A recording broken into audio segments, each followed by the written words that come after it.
In absolutely no danger of taking off today, the UK economy, which despite dodging recession, is at standstill. Its growth anemic.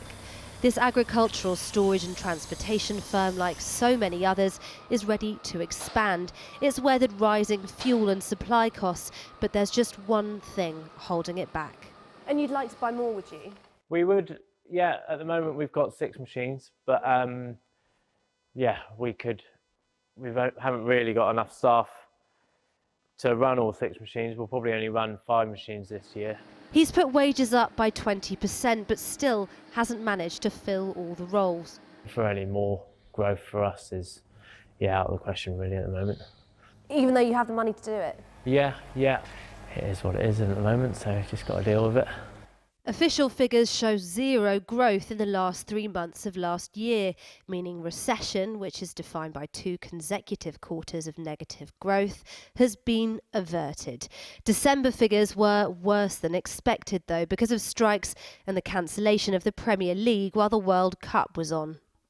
These are the figures we've been waiting for, the ones that can tell us whether, as many economists predicted, the UK went into recession last year.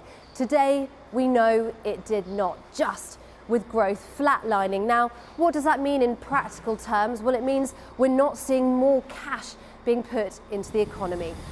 Cash that could generate jobs as well as more tax revenue.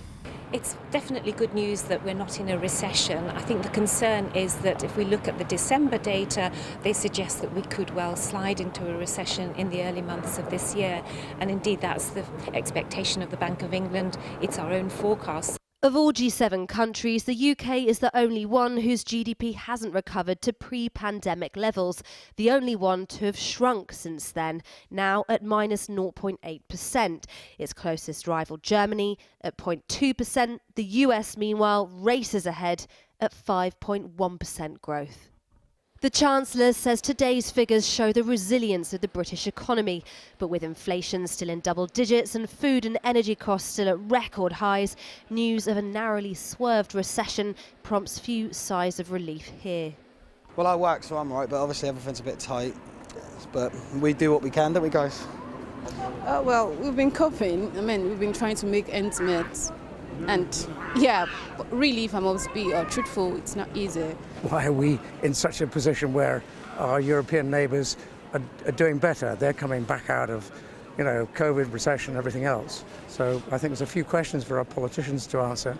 Hi, can I get a flat white, please? Jeremy Hunt's coffee shop campaign to halve inflation was mysteriously preceded by official forecasts that it would drop to 4% anyway at the end of the year. This driven by energy prices starting to come down and global supply chain issues easing. A glimmer of hope then on the horizon, even if the spectre of a short and shallow recession lurks there too.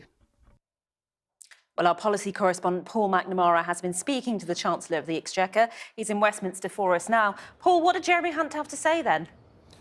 Well, he said we're not out of the woods. Now, regardless of whether or not we're technically in recession or just missed it, the bottom line is the economy is not in a good shape.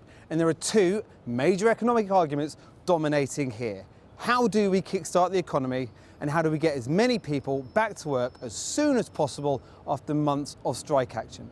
You'll hear what the Chancellor says in a second, and listen carefully for 2 things. Firstly, it does not sound like there is any extra money coming anytime soon for nurses or public sector workers.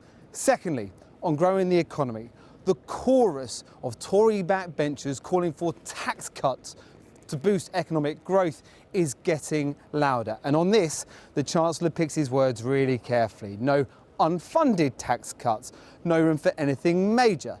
It's the first thing I asked the Chancellor, and it sounds like there's the possibility at least of some tax cut rabbits to be pulled out of the hat at the budget in a few weeks' time.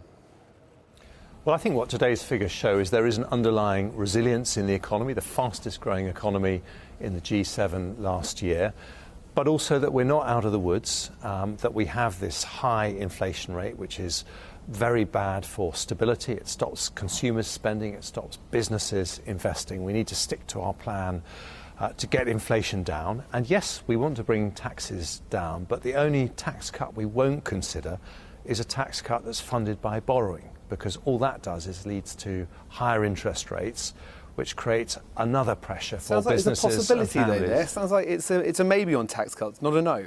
Well, it's a yes in terms of what we want to do going forward, but I think we have to be realistic. It's unlikely that we'll have the headroom to do anything major on that front this time, because it's only 3 months since we had the autumn statement and the picture hasn't changed dramatically. A lot of your decisions are being made through that prism of keeping inflation down. Your government has pledged now to halve inflation. But a lot of economists are saying, well, inflation globally is coming down as the global economy normalises. Aren't you just trying to take advantage, credit for what is economic gravity? No, some inflation will fall away automatically because energy prices have stabilised and fallen. But the underlying inflation, what's called the core inflation rate, which excludes those factors, is still well above 6%. And it's going to take real resolve to bring that down, to deliver that target of halving inflation. And if you look at the pressure that families are under, the underlying pressure there is the fact that the cost of people's weekly shop has gone up. That's causing real pressure. And that's why we need to stick to our plan to bring that down. That will take the pressure off families. I mean, businesses can really start investing for the future. So if it's government policy that's going to bring inflation down, is it government policy or lack of effective policy that was part of the reason for skyrocketing inflation?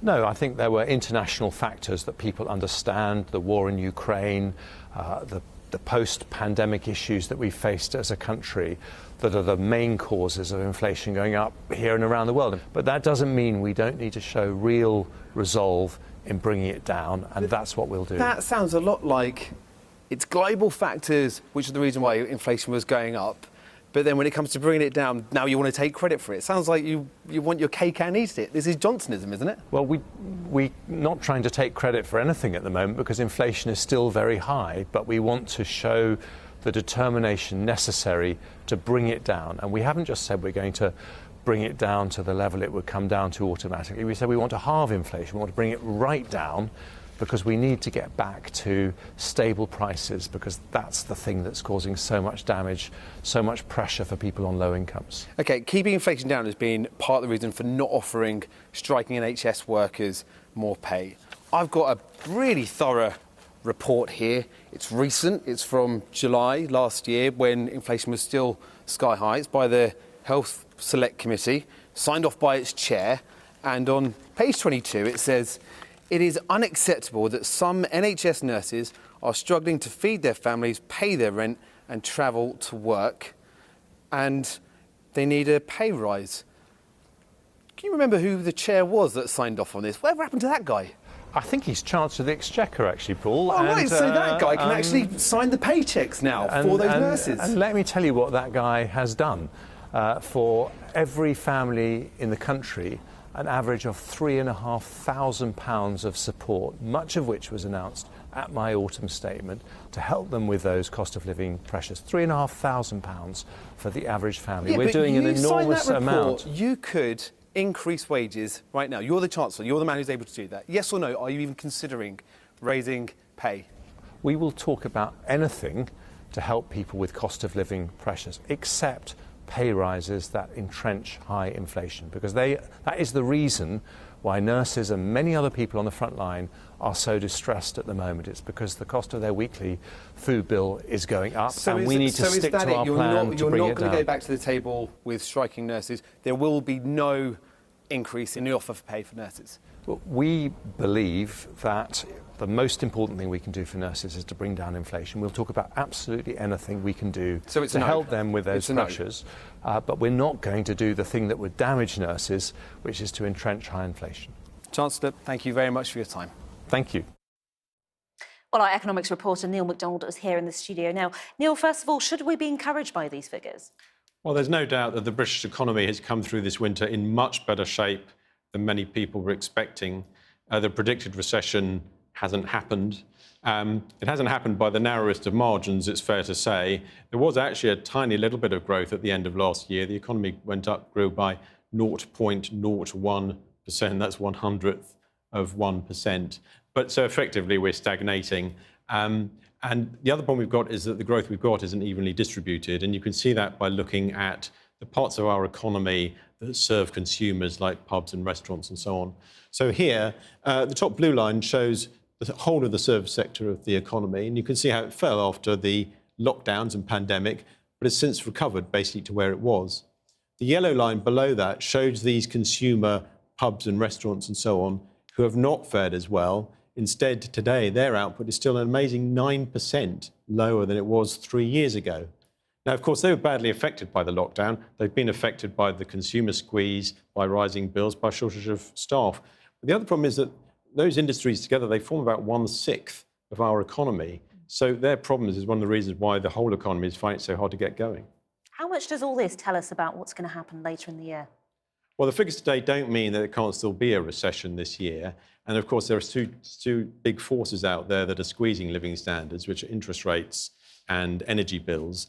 And many economists think that whatever has happened so far, those two forces together are eventually just going to overwhelm households and trigger a recession. On interest rates, the problem there is that the Bank of England has been putting them up for a very long time, but the full impact of that has not yet come through. And you can see that if you looked at, for example, someone taking out a £200,000 mortgage 2 years ago, then they'd have been paying monthly payments of about £900. If it was a 2-year rate and so they're refinancing it now, they'll be paying about £1,200 a month. That's an extra £320 a month. That's thousands of pounds over the course of a year. And the problem is that there are about 1.8 million of these fixed rate deals that are due to end this year. And so this squeeze on some households is just going to ratchet up as 2023 goes on. And quickly, talk to us about energy. Yeah, so there, obviously, the government has provided help. It did put a freeze on people's energy bills at £2,500. But from April, that's due to go up to £3,000.